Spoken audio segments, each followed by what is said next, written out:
ស្ដីបងប្អូនដែលមានស្លាកលេខថ្មីក្ដីចាស់ក្ដីដែលចង់អ៊ុតសុំដើម្បីការពារទឹកថ្នាំការពារកុំឲ្យទឹកចូលផ្នែកខូចបែកបាក់អីអាចតាក់ទងមកខាងខ្ញុំបានបងប្អូនតម្លៃធូរនេះបងប្អូនស្ចាំភាពស្លាកលេខគាត់ទៅជាន់ថ្មីបងប្អូននៅស្វាយរៀងគាត់មកអ៊ុតសុំខាងខ្ញុំណាហើយនេះសកម្មភាពដែលយើងអ៊ុតសុំពេលយើងអ៊ុតចឹងយើងការពារបានយូរបងប្អូនអត់ជ្រាបទឹកហើយទឹកថ្នាំយើងក៏អត់ថាថែទាំបានយូរដែរនេះសកម្មភាពដែលយើងអត់ហើយយើងអត់ហើយចាប់ដើមយើងយកទៅពូលីឲ្យវារលោងហើយខាងខ្ញុំក៏មានធានាឲ្យបងប្អូនរយៈពេល1ឆ្នាំពេញហ្មង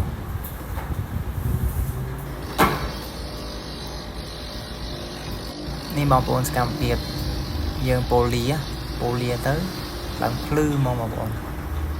ហើយដែកអ៊ីណុកក្រាស់កញ្ចក់ក៏ក្រាស់ដែរអត់ស្វិតហើយ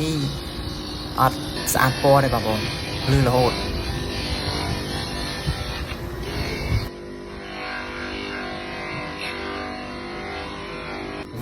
យើងពូលីហើយឥឡូវយើងមកអ៊ុតមើលតើស្អាតប៉ុណ្ណាបងប្អូនស្អាតឡើងភ្លឹងមកបងប្អូននេះ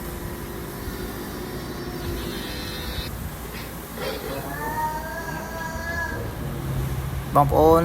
ចង់អ៊ុតសុំបងប្អូនអាចចុច Telegram ខ្ញុំលើក្រុម profile បងប្អូនចូលក្រុម profile ឃើញ Telegram ចុចមកអរគុណបងនេះបងប្អូនអរគុណបងអរគុណហេងបងនៅស្វាយរៀងស្លាកលេខគ្រាន់តែធ្លាក់ភ្លាមបាត់យកមកអ៊ុតភ្លាមយើងអត់ចោះស្លាកលេខទេអញ្ចឹងស្លាកលេខយើងនៅតែស្អាតបងប្អូនបានអរគុណ